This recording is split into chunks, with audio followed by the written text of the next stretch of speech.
Hi, எல்லாருக்கும் வணக்கம். இன்னைக்கு இந்த வீடியோல நான் பேச போறது காலையில செய்யற வேலைகளை பத்தி. நம்ம ஒவ்வொருத்தருக்கும் ஒரு லட்சியம் இருக்கும். அதை அடையறதுக்கு நாம நிறையவே போராடுவோம்.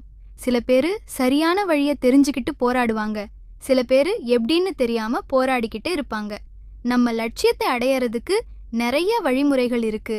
அதுல ஒண்ணுதான் நம்ம காலையில எழுந்திருச்சு என்ன செய்றோம்ங்கிறது.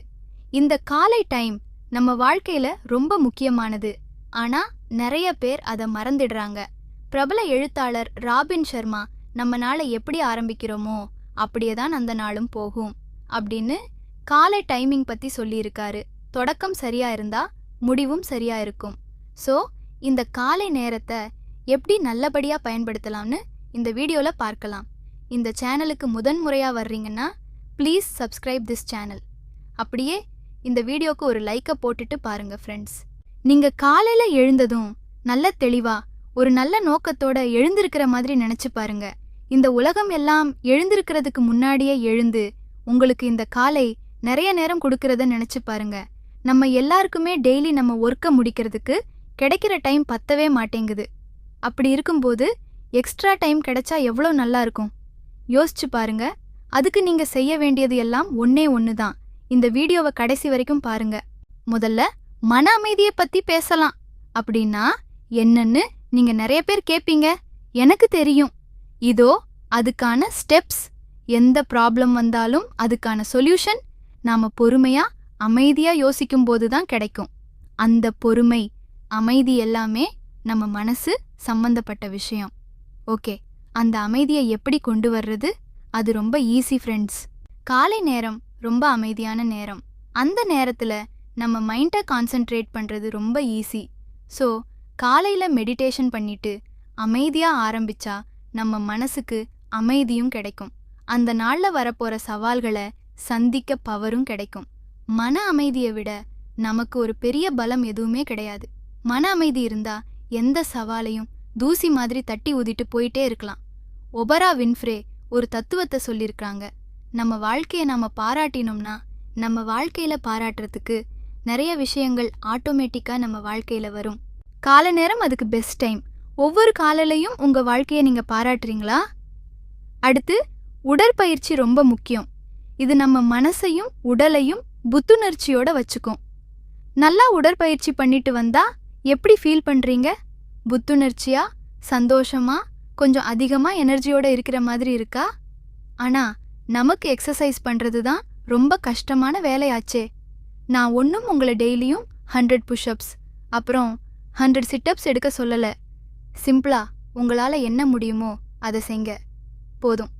சாக்ரட்டீஸ் எக்ஸசைஸ் பத்தி ஒரு விஷயம் சொல்லியிருக்கிறார். உடற்பயிற்சி பண்ற விஷயத்துல யாருக்கும் அலட்சியமா இருக்க உரிமை இல்லை அப்படின்னு. நம்ம உடலை பத்தின அக்கறை நமக்கு தான் இருக்கணும். நீங்க ஒவ்வொரு நாளும் உங்க உடலை மதிக்கிறீங்களா இல்லையா? அப்படின்னா மறக்காம டெய்லி எக்ஸசைஸ் பண்ணுங்க. இப்ப நம்ம சாப்பாட்டை பத்தி பேசலாம். காலையில நல்லா சாப்பிடுறது ரொம்ப முக்கியம். அது நம்ம உடலுக்கு மட்டும் இல்ல, மனசுக்கும் நல்லது. காலையில நீங்க உங்க உடலுக்கும் மனசுக்கும் என்ன கொடுக்கறீங்க? ஊட்டச்சத்து நிபுணரும் எழுத்தாளருமான மைக்கேல் பொல்லன் சாப்பிடுறத பத்தி என்ன சொல்லியிருக்காருன்னா, நல்லா சாப்பிடுங்க, அதிகமா செடிகளிலிருந்து கிடைக்கிறத நல்லா சாப்பிடுங்க. நீங்க ஒவ்வொரு நாளும் உங்க நலனை பார்த்து சாப்பிடுறீங்களா? அப்புறம் இலக்கு, அதவாது கோல் வச்சுக்கிறது ரொம்ப முக்கியம். ஒரு நோட்புக்ல எழுதி வச்சாலும் சரி, டூ லிஸ்ட் பார்த்தாலும் சரி, நாளைக்கு என்ன செய்யணும்னு பிளான் பண்ணிக்கிறது நம்மள ஃபோகஸா வச்சுக்கும். இன்னைக்கு உங்களுக்கு என்ன இலக்கு ஃபிக்ஸ் பண்ணிருக்கீங்க? உங்க இலக்குல எப்படி வெற்றி அடைவீங்க? சிக்லரின் வார்த்தைகளை நினைவில் வச்சுக்குங்க. நீங்கள் எதுவும் இலக்காக கொண்டால் நீங்கள் அதை எப்போதும் அடைவீர்கள். அப்ப நீங்க இலக்கை முடிவு பண்ணிட்டீங்களா? எந்த இலக்கும் இல்லாம உங்களால ஸ்டார்ட் பண்ண வேணாம். சின்ன கோல் இருந்தாலும் ஓகே தான். அடுத்து நம்ம வாழ்க்கையில நன்றியோட பங்கு ரொம்பவே முக்கியம். நம்மள சந்தோஷமா நல்ல மனசோட இருக்க வச்சுக்கும். மெலடி பீட்டி ஒரு காலத்துல சொன்னது போல, நன்றியுணர்வு நமது கடந்த காலத்தை புரிந்து கொள்ள உதவுகிறது, இன்றைய நாளுக்கு அமைதியை தருகிறது மற்றும் இன்றைய நாளை பற்றிய ஒரு பார்வையை உருவாக்குகிறது. நமக்கு கிடைச்ச உதவி சின்னதோ பெருசோ நன்றி சொல்லி பழகுங்க. நமக்கு உதவி செஞ்ச பர்சன் சின்னவங்களோ இல்ல பெரியவங்களோ நன்றி சொல்லி பழகுங்க. ஓகே, இன்னைக்கு காலையில நீங்க எதுக்காக எல்லாம் நன்றி சொல்லிக்கிட்டீங்க? அப்புறம் நல்ல விஷயங்களை வாசிக்கிறது கேட்டுறது ரொம்ப முக்கியம்.